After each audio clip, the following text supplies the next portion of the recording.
Are you pushing your spouse out of your marriage? Okay, maybe that's too extreme, but you don't feel like you're being heard like you used to be. Or maybe you're at a spot where you're just figuring out, how do we become a team? And in today's session, that's exactly what we taught, how two can become one and become a strong team. So here's session 3 from the Married Life Cruise.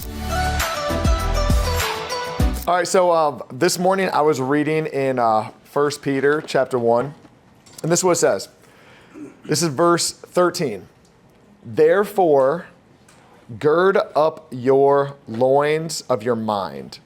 Be sober and rest your hope fully upon the grace that is brought to you in the revelation of Jesus Christ. Again, that's 1 Peter chapter 1, verse 13. And the part that really stood out to me was about grace, but as I was diving deeper into this, actually looking up this phrase of gird up the loins of your mind. And I don't know if you guys know this or not, but back in biblical times, the men wore pretty much dresses, right? Like that's what they were, like long, what are they called? I can't think what they're called. Gown, tunic, whatever. Thank you. Yeah, what'd you say? A muumuu? A muumuu. When they would run for sport, because men didn't run back then, they would have to lift it up and they would tuck it into their belt so they wouldn't trip. Because obviously if you were trying to run in a muumuu or or whatnot, it's going to get caught on your feet, you're going to trip. Like even the other night at the ballroom dancing, the guy's foot was caught on the woman's dress while they were dancing. And everybody started focusing on that because you know what's going to happen. They're going to fall. And so he had to obviously get untangled from that. When Peter is writing here talking about to gird up the loins of your mind, he is actually discussing and talking about we need to pick up certain thoughts ourselves in our mind. Because sometimes we try to depend, we put everything on God like he's going to make it all happen. But he's given us a free will. We are the ones who are supposed to take our thoughts captive. We are the ones that are supposed to gird up the loins of our mind, to be sober, to rest our hope fully upon the grace that is brought to us through the revelation of Jesus Christ. And so as I was reading that this morning, I was just thinking, what might be tripping us up in marriage?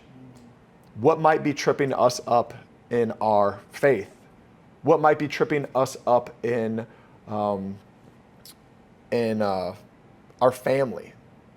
What could be happening? So you might assume that there's something negative that's happening with your spouse or with a boss. And all of a sudden, that thought can start running wild and it trips you up. Actually, somebody just shared that this morning. Evelyn just said that she doesn't respond to certain emails, especially on vacation, because it can start tripping up your thoughts. Now, all of a sudden, even though you're on vacation, even though you're on a cruise with your spouse, you're trying to get away, now you're back there. And so that is like literally girding up your mind of saying, no, I'm not going to let these thoughts take me captive. I'm not going to let that thing steal my joy. I'm going to say no to that. And so for us, we have to understand, what does this look like in our life and be aware of it? Like, what are some low-hanging tunics, muumuus, whatever, that could be tripping you up? One of those things when it comes to relationship could be unforgiveness. In marriage, it could be unforgiveness. It could be bitterness. It could be doubt. It could just, you guys understand. There's so many things that the enemy tries to get at us with, and we let him run wild in our mind instead of us being a daughter of God, a son of God, saying, no, I'm going to take this captive. Something I would even say for you guys, which is easy to do in our world today, especially with social media, is we can get tripped up on comparison. We can get tripped up looking at another spouse, how amazing their marriage is, or their house, or their car, or their job, or what they have, and it trips us up. And again, it keeps us from enjoying what God's actually given us. It keeps us from actually being grateful. Gratitude is one of the strongest things that we can have in marriage and actually utilize it. That's why Krissy and I, one of the first things that we ever, we have tons of resources for the married life, but one of the first things that we ever created was our little love notes that, we've given out multiple times. but I love blank. What do you love about your spouse? Showing that gratitude. So you're not, because there's no win in comparison.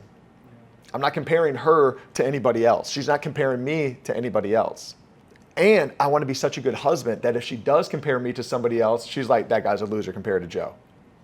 But that comes with me also being secure in my identity of who I am, making sure I'm pouring in to her. Another area, I just mentioned this, we could have doubts about God. We could get tripped up with what is God doing in my life financially, right? I tithe. I'm not seeing a breakthrough in finances. Or, I serve at the church. Why am I going through health issues? Or I've had my kids in church their whole life. Like, why aren't they following the Lord? There are certain things that we're going to wrestle with, and we could end up doubting God on. And those are areas that the enemy will try to creep in and steal our joy that we have to protect. We could even misplace marital expectations on God, thinking he's going to fix my spouse. And one of the greatest prayers you can pray is not, God fix my spouse, but God fix me. God, show me the area that I need to be a better husband, a better wife, a better son of God, a better daughter of God. Because a lot of married couples can point at the spouse and say, well, this is what they need to do better. And you guys have all heard it. Like, when you have one finger pointing that way, there's three more pointing back. Instead of me saying what Krissy needs to be better in, it's like, where can I be better? Instead of me praying to God, God fix Krissy, God fix me. Fix me to be a better man for Krissy. Because when I'm better, and she says this all the time, when I'm better, it makes her want to be better. Because what happens is in marriage, there's always going to be this husband, wife. They're always just going to be going, because nobody wants to get this far apart in the relationship. This could be spiritually, this could be in health, this could be with parenting. I mean, you just name it, all the different things. Nobody wants to be like, oh yeah, you take care of that, I'm down here. We're bettering each other. And that's where a healthy marriage is. That's even when it comes to us actually being in the spot of saying, when we are submitting to one another. That there's times that I'm submitting to Krissy, times that she's submitting to me. Times we're submitting to each other, submitting to God. But a lot of this, again, takes place in our own mind of saying, okay, I'm going to gird up my thoughts, and I'm not going to be proud, but I'm going to be submissive to my wife. I'm going to admit when I'm wrong. Because like I shared the other day, when I'm more humble with Krissy, that's more of a turn on for her than me walking around with my shirt off flexing. She's like, listen, that's for Eric and Alec at the gym. She's like, I could care less. What we have to also fight is that when it comes to our role in marriage and with the Lord, is that we might fear that submitting to God's design in marriage would mean losing control and not getting your own needs met. If that's the relationship, that's unhealthy. If you think that if I submit to them, I won't get my needs met, that's an unhealthy marriage. Understanding that by submitting to them, I know they're going to meet my needs. Krissy says this all the time. She says, I submit to Joe because I trust God more than Joe. I trust that he is following God. And then if he's not, that's between him and God, it's not me. We used to say that all the time with our old pastors. Because it's like, you could just tell, like, there's things that were just off. We're like, listen, we know in the long run, they're the ones who are being held accountable to God. But we are under authority and we are just following, right? We are being submissive. And so it's that same thing in our marriages of trusting. And so girding up, like, yeah, I don't agree, but true submission doesn't even happen until there is a disagreement. So wives, you might disagree with your husband, but he's leading. I mean, the Bible says so many times talking about a nagging wife. Nobody here is like, you know what I want to do today? I want to be the most annoying wife possible. I just want to nag my husband to death. You know, like, nobody wakes up thinking that, but it naturally happens. Like I talked the other day, it's a drift. And that's why it's written multiple times in Proverbs that it's better to live on the roof of a house than with a nagging wife. You know what happens on the roof of a house? Storms happen, rain comes, wind comes, it's not comfortable. Nobody's like, oh, I want to sleep. You know where's comfortable sleep? Not in my bed, but on the roof of the house where I might roll off and die. But in the Bible, it says it's better to live there than a nagging wife. So that's where we have to be aware, like, okay, am I beating a dead horse? Because husbands, we want to hear our wife's voice. There are so many times that the Holy Spirit speaks so loud through my wife. And if I'm not aware of that and paying attention to it, I can miss what the Lord is saying. But then also, she needs to know that, okay, I have shared with what I believe the Lord is sharing, or I wanted my voice to be heard, my opinion to be heard, but now he's heard it. I'm not going to beat a dead horse. I'm not going to nag. It takes two. We need to hear from our spouses. But then we also need to be aware, self-aware of when I need to stop. All right, the next thing. When it comes to us with our thoughts, therefore gird up the loins of your mind. This could happen with family. Negative thoughts about extended family members. I mean, we saw it the other night on the game show, right? They were talking about like cousins and sisters and all this stuff. They're like, we don't want to hang out with them. You know, they're not invited to the marriage cruise. This can create division and tension between spouses, especially if one spouse feels torn between their partner and their family. The Bible talks about leaving and cleaving. When we hear the word cleave, we often think of like a cleaver, like cutting, right? That's what I always think about. Cleaving actually isn't cutting. Cleaving is actually bonding. So when we are to leave and cleave, it already says leave. So it doesn't say leave and cut. We already leave our old family. We are leaving and we are cleaving. We are now being bonded with our spouse, our new family. And so understanding, and Krissy and I, we have this rule, that if there's issues that are happening on her side of the family, guess who takes care of it? Her. And when there's issues on my side of the family, guess who takes care of it? Me. So it's like, I'm not having the weird conversation with her dad. I'm not having the weird conversation with her sister. She's not having the weird conversation with my mom. Even my mom lives with us. So there's a lot of conversations. And so that comes on me. That's how we don't get offended one way or another when it comes to our extended family. I wanted to say external family. Extended family. But this also ties into your view of raising children. And that's why we suggested the book, Shepherding a Child's Heart. Because it's getting on the same page. It's, again, girding up the loins of your mind. Me not thinking I know what's best. It's what does the Word of God say? What can Krissy and I, how can we get on the same page to serve our children to the best, and I will not have conflict with my spouse? Because, again, in marriage, it's not about me winning. It's not about her winning. It's about us winning. We are a team. And we are unified against those little rugrats because they will try to take us down, pin us against each other. Okay, next one, I'm going to wrap up with this and we're going to do some Q&A. Girding up the loins of your mind about work. About work.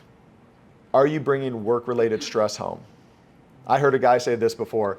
Whenever he got home, there was like a tree in his yard or something. And literally every day he would walk up that tree and he would just rub one of the leaves. And it was like, that was his signal of saying, okay, I'm checked out of work and now I'm in home. I'm not going to bring my issues into the home.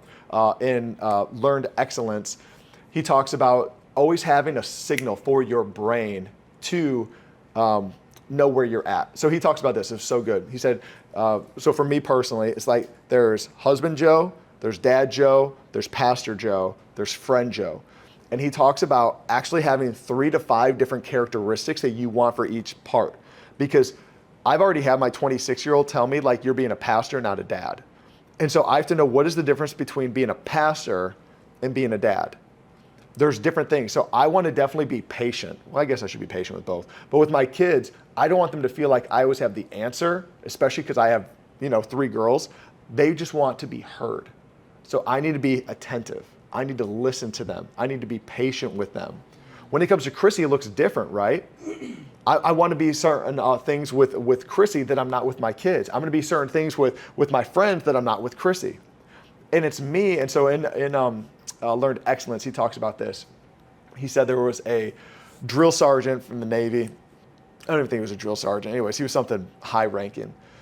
And one of the guys, an officer walked in one day to the room and the guy's on the phone with his wife or his daughter. He's like, yeah, honey, when I get home tonight, I'm going to tuck you in bed and read you the story. He's like, man, this is like the hardest dude, like in our, area. And he's just being so sweet on the phone. Literally sees the guy's like, okay, I'll call you a little later. Hangs up the phone. And just like Evelyn, how you have your sunglasses on now, he literally went and the sunglasses just fell and the dude just started chewing out and cussing out the guy who walked in. He's like, but that was his signal. It's like he always had these aviator glasses on that he was just like an HA, like when he had those on. But the signal was when he had those off, who he was for his kid, who he was for his wife, who he was for his friends. So it's us even being aware. What thoughts are going through my mind that are affecting my family, that I'm bringing in work issues, that I'm sounding stressed out? Krissy and I, we really try to do this, that we don't talk about bad church stuff around the dinner table. We only talk about the good church stuff. We want to talk about healings. We want to talk about salvations. We want to talk about the miracles. We want to talk about what did the kids learn in kids, Vivid Kids that day. Because we want them to love it, because there's always so many things that happen in the church that can be on the negative, because you're dealing with so many different kinds of people. But we don't want to bring that in and our kids hear that. Yeah. We want them to see the good side of church. Because again, as they get older, they're going to see the bad side of everything. True. So it's like right now protecting that even when you're having a horrible day, when you're having a hard time, you get to choose what the conversation around the dinner table is going to be. Mm-hmm. You get to choose the conversation that's going to happen over coffee. You get to choose what that looks like, that work-life balance. Oh, that ended? Good. We're going to wrap it. You can fix it. We'll go into the Q&A now. So we're gonna do Q&A. Can be anything. Can be marriage-wise, can be leadership-wise, can be spiritually, could be whatever. Or can you help me out in how do you, maybe when you have a stressful day at work, how do you change your mind to I'm not stressed out anymore and I'm walking into my house now to see my kids? So what I personally do, and then I'll let you hit on this because you're a mom. I have started, because I've not been good at this, I have the mentality that I could work all day. I remember when I was in Indiana, I was like, man, if I wasn't married, I would be at the church 24/7, just working. And so what I have to do is I have to schedule my tomorrow to know what I didn't get done today, what meeting, what problem, what social, whatever it is. I'm gonna put on my to-do list for tomorrow, because if not, it'll just keep running through my mind. And so it's like literally I have to write it down, look, and shutting my laptop and so these are my things. Shutting my office door is me signaling I'm done for the day. Even to the point when I come out and I'm playing with the kids, I try to put my phone on the bookshelf so I'm not even on my phone. I'm disconnected from all these things that are pulling me one way, and now I'm just focused on my kids or on my wife. Yeah, it can be tricky, and you guys have the same issue that we do, is we work together, right? And so we live together, we work together, all the things. And we so sleep together.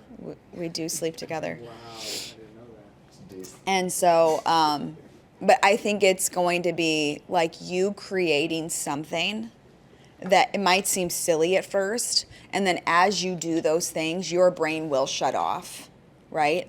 You're just going to create these patterns that when you do these things, you're just gonna, you will eventually shut it off, because you'll see the health behind it.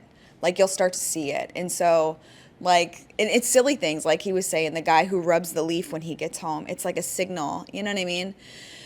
And so I think those are all great things, because for me, I'm working while I'm with my kids. And so for me, it's even it bleeds over constantly, right? And so, and I am really not that good at it, because for me, I feel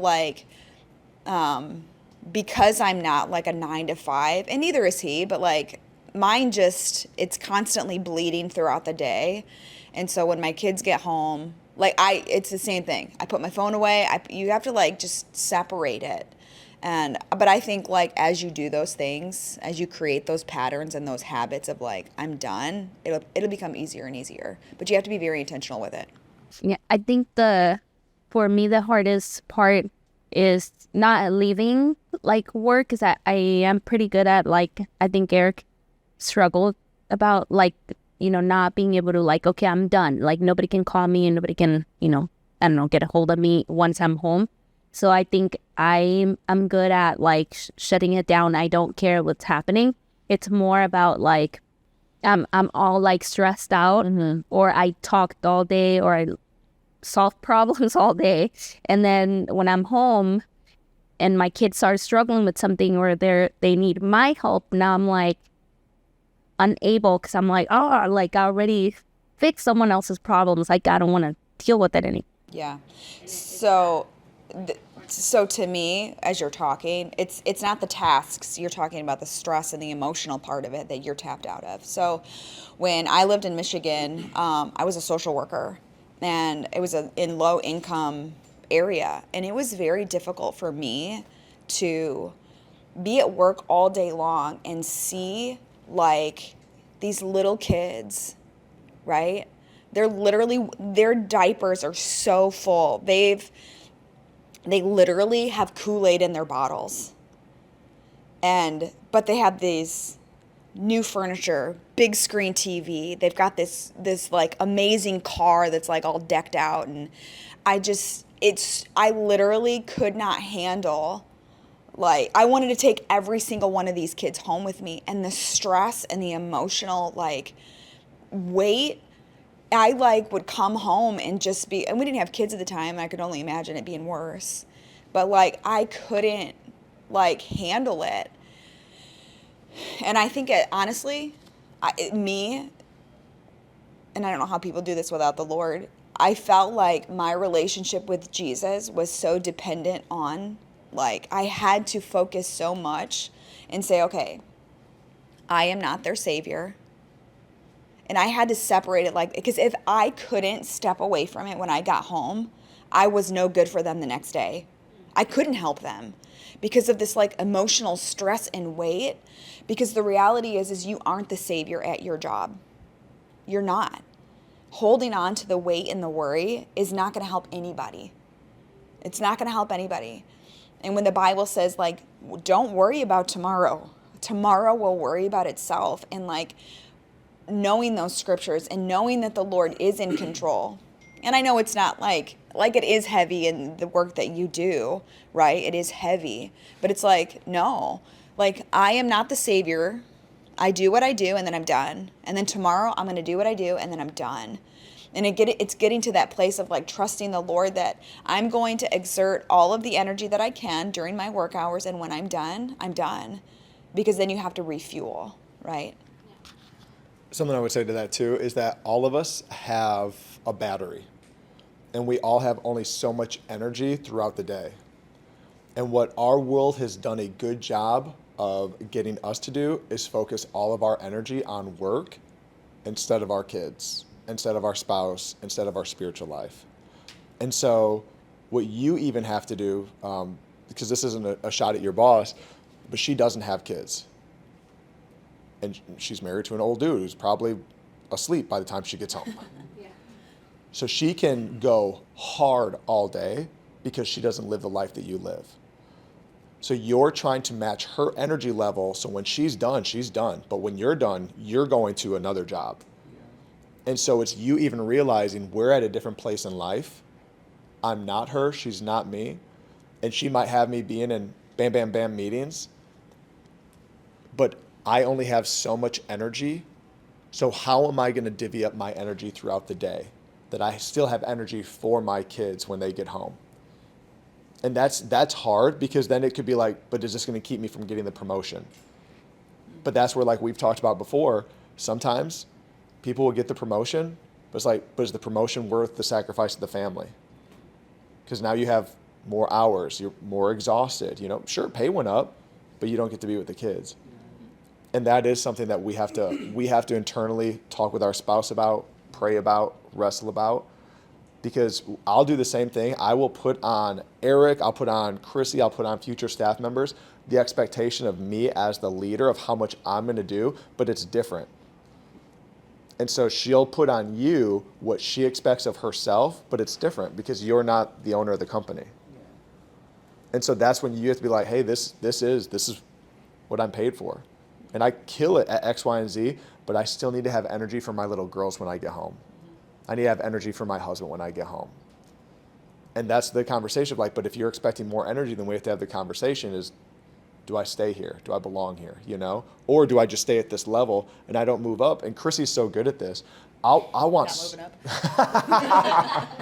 Oh my gosh. I'm just going to stay here. And that's real, because I'm good at it. I'm okay with it, guys. She tells me that. She says, I only have Ellis this size for so long. So I know that the church needs X, Y, and Z, but I don't want to miss these years. And so she's choosing to go at a slower pace to not forsake these moments. And so that's something we all have to do. And it's hard, especially in California. I get it because it's so freaking expensive to live here. So it's like, no, I got to work my butt off to pay the freaking rent. You know what I mean? $4,000 for rent. Where in Indiana, you could own 4 homes for that. Don't make them feel worse. I know, sorry. But they're moving to Indiana. Don't you dare. But it is. It's real. What you're going through is real, you know? I think you touched on it right now, but I think even, because we've talked about it too, because it's like a lot of times as you move up the ladder and you get into those executive positions and those high level management and just in corporate work, they demand more of you. And it's like, and that's what, kind of what you were saying. It's like, you have a choice at that point. Do you want to keep on getting into those executive positions or just be like, hey, I have, other things that are more important. I don't want to go up this next step, And that's it. It's not saying not never. It's saying not right now. Because when your girls are teenagers and they're barely at home and they're playing sports and doing all this stuff, it's like, oh, I have more time. Because we've all been teenagers. Once you get to that place, it's like, I don't even want mom and dad's advice. I don't want to ask mom, right? I'm gone, I'm asking friends, I'm whatever. But right now, they are going to have a million problems and a million questions because mom is the answer. Mom is everything. I want to be everything, but it's mom. It's mom. It's always mom. It's like Ellis, he's getting to this place where it's like he loves me so much, and I have such a good time with him. We wrestle, we play all this stuff. We want to play football and stuff, but still, we'll be playing football, and I don't know what happened the other day. He got hurt something, and so I'm like, oh, come here. He's like, you know what, mama? I'm like, what? We're just bonding, bro. There's something special about mama. But it is only a season because now, as a 40-year-old man, I don't run to mama. I run to this mama. You know what I'm saying? So it's like those moments are so special, and it's easy for us to miss them. Great question, Evelyn. Thank you for sharing that. For us, when we bought our house, obviously you guys know, our parents moved with us, and how do we? Because I think this has been our biggest struggle, and it's like we don't fight about it. We just kind of we struggle with it because a lot we love how much our parents have helped us, and they help us with the kids all the time. But it's like, how do we not parent to please them?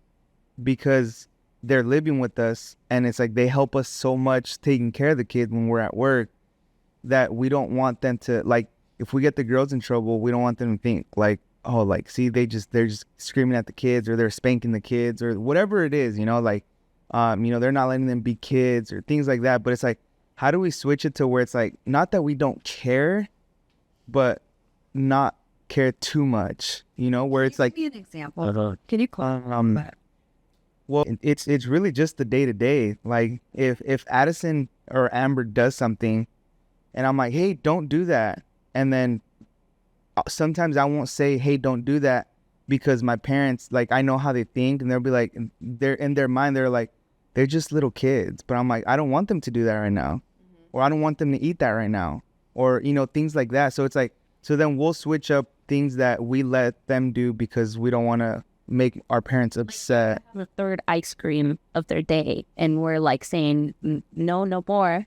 And then they come and ask us in front of them, Oh, yeah. say, no more, you're not getting any more. And they start throwing a tantrum or something. And we get in trouble because they got upset over that. We send them to the room or whatever, we do. Then they get upset because of how they reacted of us saying, no. So and a lot of times we assume too, that's a great example. And a lot of times we assume of how they would react. So we'll try to do something opposite so they don't react that way. You know what I'm saying? So it's like, it happens sometimes, and then sometimes we assume, and it kind of. So here's the fast answer, and then Krissy will go deeper into this. They are grandparents. And grandparents often see the way that they parented and they miss those moments, kind of like we were just alluding to. Stop it.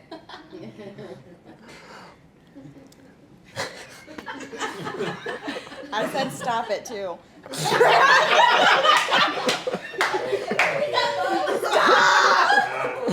Oh, wow. Oh my There's a laugh. Ready? So they want to baby the crap out of your babies because it's their grandbabies. And they're thinking, I wish I would have gave Eric that third scoop of ice cream when he was little. I wish I wouldn't have disciplined him. I wish I wouldn't have spanked him there. But the problem is they forget that all those disciplines were showing how much they love you to get you to be the man you are today. Instead of just babying you and giving whatever you want. Because if you did that, you're going to have a spoiled brat Eric who probably isn't here because he died of diabetes or a heart attack because he had 3 scoops of ice cream every day. Well, where are we at today, Eric? 18 scoops. So that's like the short answer is that they are grandparenting over parenting. So like, cause my mom, she'll baby the crap out of my kids. I'm like, oh, no, they got to toughen up. You know what I mean? But sometimes they need to be coddled. So especially when we leave, my mom will be harder, be like, hey, they're going to be back. They're okay. And harder. But we read a book and just talking about like understanding where Gwen is, especially like emotionally of like, hey, we're not saying like, it's okay to sit in your emotions. But again, like what Krissy was sharing on Sunday, alluding to on Sunday, the empathy, like, Gwen, I know it's hard when they leave, and just holding her, right? So it's not like, hey, get over it, or not, I'm going to baby you, like, oh yeah, they shouldn't leave you. I would never leave you, like stuff like that. It's that empathy. But again, the short answer is they're the grandparents. The long answer is you're the parents. And so it's longer and it's harder because you have to make the decisions. So Krissy and I, and it's something that you have to do too, is that like having the conversation with your parents, especially because they live at the house, like, hey, anytime we are, doing something, it's like there's certain things that I need to have the conversation behind closed doors, not in front of them. Because that's going to be, we hit on this yesterday, instead of kids dividing you two, they'll start dividing you and the parents. Because they know they're going to get a yes from them. Oh, every time. Every time. Go ahead on that. No, I think that's really good. I mean, that's the short answer of like, you have to establish the authority in your house. And it is a different dynamic. And what we talked about earlier, if it's your parents, you need to have the conversation. If it's your mom, you need to have the conversation with her and say, hey, listen, I feel like when you do that, you are undermining my authority. And you have to really think about this together and say, hey, like, listen, we are their authority, not you. I appreciate you. Like, don't just go in hard, right? We appreciate like Helen living with us, but we have established boundaries. And it has taken a long time. I know it's only been like 3 or 4 years with them living with you. Like, we've been in this situation before with his mom, and I've had to establish boundaries with like, because I didn't have as many kids when she lived with us the first time. I'm like, let me do the laundry. I feel like you're undermining my job as a wife. Like, we've had to have these hard conversations because like when they pass away guess who's the parents? You are, right? And you're going to have to live with them. And if we give them like this, everything that they want, and then they create this like what's that movie called? Failure to launch. Guess who it's on? It's on you. And so you have to have these, but it has to be clear expectations. We have to have these grown-up expectations. And I think it's hard for us because they're your parents and they parented you. But it's like, no, you have to establish, no, I am an adult now, Mom, Dad. Like, I am the adult and I can make good decisions.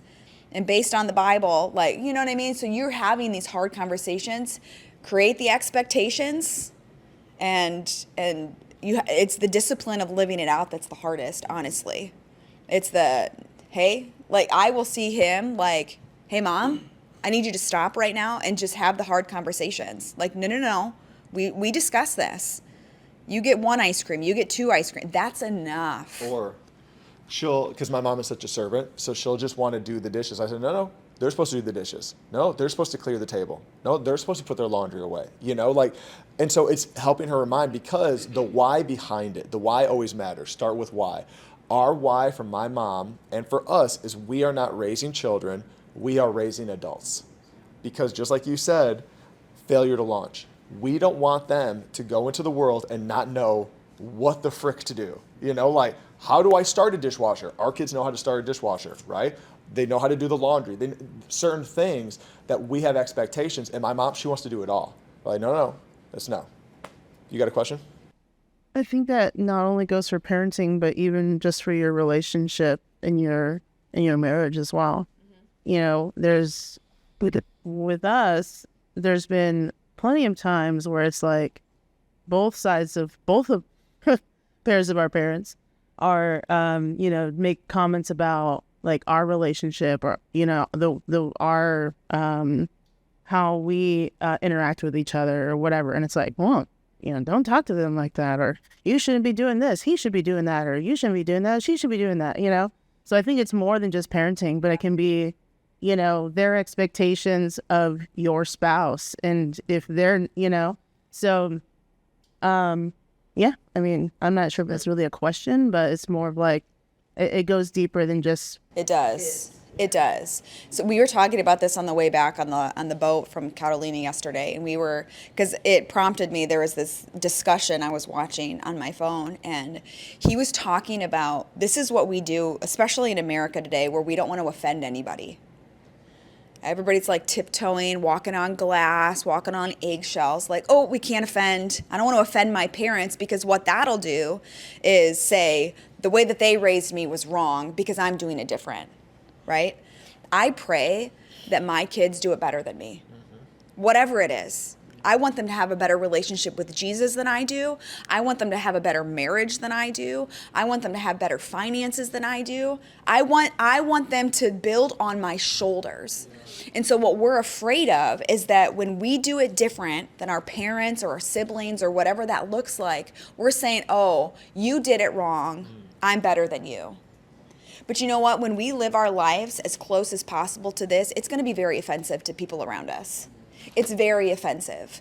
And so, but this isn't my idea. I don't do this because I came up with this wonderful idea. No, this goes against every selfish thing inside of me, this sinful nature that I have inside of me, and I'm trying to do it the best that I can, closest to Jesus. And so I was watching this video and we started to discuss it, but what we like to do, because we are a people-pleasing society, is that we want to live our parenting, our marriage, our whatever up here, but because we don't want to offend everybody, we try to go to the lowest common denominator in our family, and we want to accommodate to them. Like, I've got people in my family who just mentally, like spiritually for sure, are not at the standard. And because we don't want to offend them, we're like, oh, so-and-so's coming over, so we, it's okay. It's okay to talk like this. It's okay. Oh, we're going to let them bring, whatever they want into our home. No. We say, if you want to live, because we have left and cleaved, doesn't rhyme anymore, but we did it biblically. We leave and cleave, and now this is our standard. If you want to be a part of this, this is the standard. I am not dropping my standard to the lowest common denominator to accommodate you, your feelings, and what you think is right. You go do that in your own home. My family cannot bring alcohol in my home. We don't cuss in my home. We've had to have this discussion with family members. You do not dishonor anybody in my home. There was I don't think he's going to see this. His brother did not have a good relationship with his dad before he died. He was so dishonoring that we had to have the conversation. If you're going to be in my house with your dad, if you can't honor him, it had nothing to do with us. He was not dishonoring us.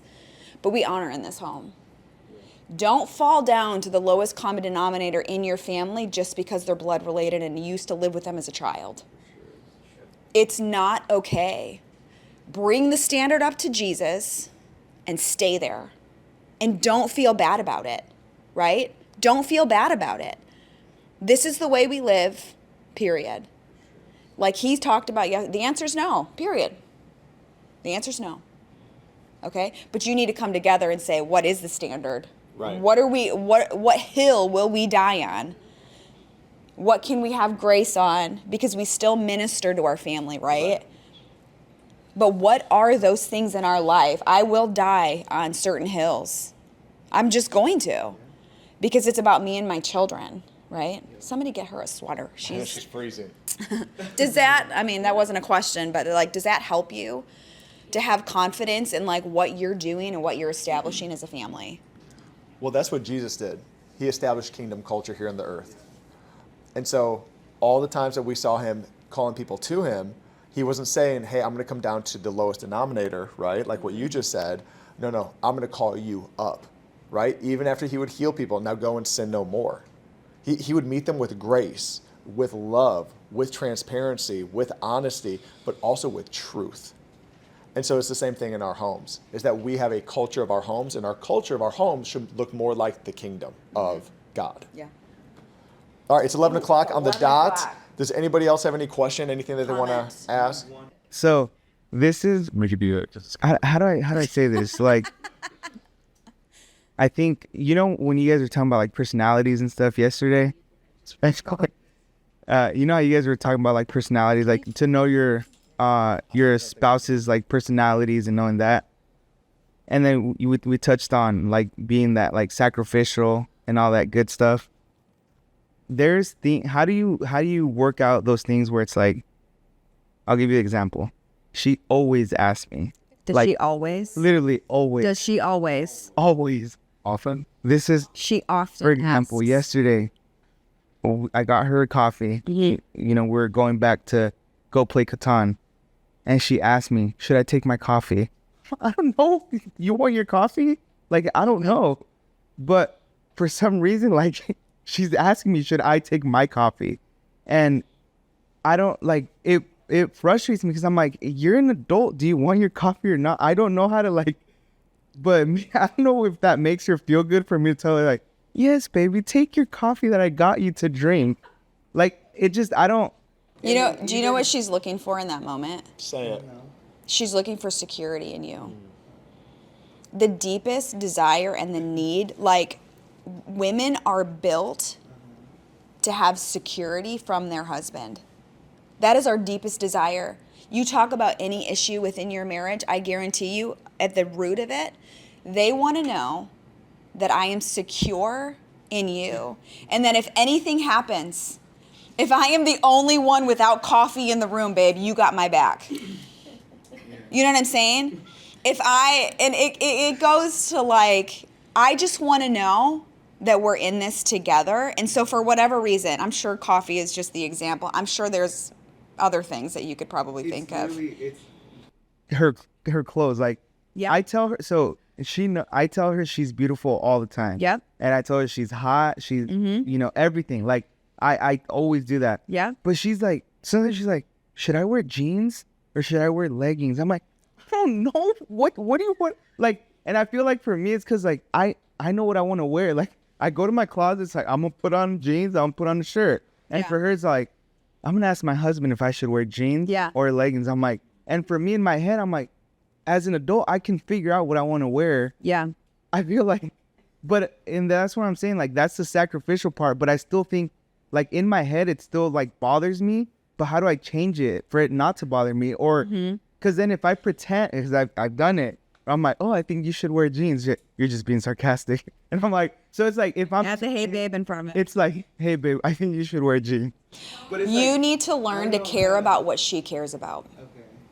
That's where you need to switch your mindset. Because how does it feel like when oh my, but it's not that, because I see the deeper thing of it. It's not silly, Evelyn. It's not silly. You're looking to your husband for security, and that is important. And so it doesn't matter what it is. She wants to know that you care about what she cares about. That's it. What if like, because I know you don't really care about football. What if she was next to you every time the Cowboys played and she was cheering the crap out of them, yet you knew she didn't care? How would that make you feel? Good. Why? Because we're cheering together. But on a deeper level, why? Why do you want her next to you? She's my wife. Deeper than that. You want a friend in her. You don't just want a spouse. Like, you want to do life with this person. And so when they start to care about the silly things that you care about, football is silly. Let's admit it. It's silly. It really is. It's not life and death. I love football. It's fun. I love it. Grew up playing sport. It's fun. I get it. I get the idea behind it. But the fact that you start to care about her deepest desires, right? That you care about the security that she needs from you. She's coming to you. She didn't ask her mom. She didn't ask Karina, hey, Karina, should I bring coffee today? She asked you. Because she wants to know that she can find security in anything and everything she comes to you in. Whether it's jeans, whether it's coffee, whether it's a really big decision in like work, finances, whatever it is. She's looking to you for that. And you don't realize how much you take it for granted until she starts to do it to somebody else. What if she started doing that and she didn't ask for your opinion anymore? You know what I'm saying? Look at the opposite side of like, why does she always go to her mom? Why is she always asking her mom? Like, why doesn't she ask me anymore? And so looking at those very things that like, oh, wait, she does want my opinion. She does care. It connects you two together. And she's looking for security in her, not her mom, not Karina, not me, but you. And so it's switching your mindset of like, oh, it's me. She's asking me, right? And I want to care about what she cares about. Oh. So John Gottman, again, he's written an awesome book on marriage, has the Gottman Institute. He talks about the 4 horsemen of the apocalypse when it comes to marriage. Contempt is the greatest predictor of divorce. And here's an example of contempt. You're walking down the street with your spouse. They see some flowers. Look at those beautiful flowers. You don't look. You look the other way. I don't care about flowers. But here's the thing. You might not care about the flowers. But because you care about her, Who cares about the flowers? who cares about the flowers, you stop and you're like, oh, I like that color. And then you keep going. He talks about contempt. He says, it conveys disgust, disrespect, and those two things, disgust and disrespect, erodes truth, it erodes trust, it erodes love. And so here's ideas of contempt, of what it looks like in relationships, and which is sad because we saw this in a couple from our old church, they ended up getting divorced. Sarcasm, ridicule, name calling, mimicking the other person. It's us when we think we are at a level of superiority over them. And that comes in with little things of coffee, you know, of like like what Krissy just said it perfectly, you know. It's that connection point. She's just wanting to connect. And for us, it is, because I mean, she'll do the same thing where it's like, I don't care, you know. But it's like what she said, I'm like, man, I want you to ask me and not somebody else. Because what'll happen, and this is easy to happen now, the person you work with is another man, so it won't happen to you. But it's easy that, when they don't care about the little things, and I find out, somebody else cares about the little things, I begin to have those little talks with that person, which can become bigger things because, man, they really see me. They listen to me. They get me. And I'm telling you what, Evelyn is never thinking like, I'm going to have an affair with so-and-so. But it's the little foxes spoil the vine. And it's those little things that don't matter to you, that matter to her, that matter to the marriage. Because I'm sure when you guys first started dating, there was little things that she would bring up. Oh, babe, yeah, get that coffee. You look so good in those jeans. Oh, yeah, definitely wear the jeans. I love it when you wear those jeans or that dress or those. I love it when you do your hair like that. But it comes back to contempt. We get comfortable with our spouse. And so we start thinking, you're your own person, figure it out. No, two become one. Mm-hmm. So even the stupid little conversations. Because Krissy asks me all the time, like shoes. I'm like, they look the same to me. Shoes? Like, what do you... Like, my shoes are very different. My sneakers look very different. Yeah, what's the difference? You know? A quarter-inch heel? Yeah, see? But I never say that. The brown ones. And you know what? Half the time, I don't even know. I'm not like, this is stupid. You know, it's the brown ones. And then she'll go with the other ones anyways. And that bugs me. Like, Yeah. for sure. Like, and that's what I'm saying. Like, so she's literally like, this happened yesterday. She's like, should I put more blush on? I'm like, I think you look beautiful. Like, I think it's great. And I'm literally walking out the door, and she's sitting down putting out. And I'm like, you just asked me. I told you you look great. Like, what are we doing here? Like, When she wakes up in the morning, does she look great? No. Wrong answer. Yeah, of course she looks You great. always think she looks great. Always. And so, okay, we're going to dinner tonight. It's a little bit dressier. Yeah, you could probably wear a little bit more blush. It's going to be more fancy. Sure. No, but she wanted to retouch, and I'm like, no, you look great. Mm-hmm. And she's like, I'm still gonna do it. Okay, all right, go for it. It's just and so that's what for me. It's like I just feel like to your. I did that was because you just wanted to leave, so you didn't really care about Uh-huh. the question. Yeah. You didn't You really just think wanted about to it. Leave, so I said, And that's me. I'm answering my own question. Guilty, you know? Yeah. Because when we get in a hurry and we get focused on our own destination versus, again, what if our spouse actually We're here on a asking us- marriage cruise. Yeah. You know what I mean? Yeah, it's You like trying to get to dinner on Dinner time? or you? will wait. Like, this is my dessert, you know? Ay, ay, ay. But here's the thing. Guess what I don't care about? And I know you guys all know what Joe cares about. Movies. I could give a rip about the director of the movie I'm about to watch. Yeah. I don't care. But you know what he can just talk to me about for 25 minutes and I'm just going to sit there and listen to? I'm going to listen to the director and how much he hates certain other directors. Michael And Bay. is the I worst. knew, I didn't bring it up. I know it makes you mad. Yeah. I wouldn't know the name Michael Bay from George Clooney, but he knows, and so I know. I still don't care. Yeah. No, it's true. And he knows that I don't care. You know what I mean? It's a joke now, but I listen. What did you also even told me yesterday? You're like, you probably don't care about this, but then you started telling me. See, I don't remember what it was.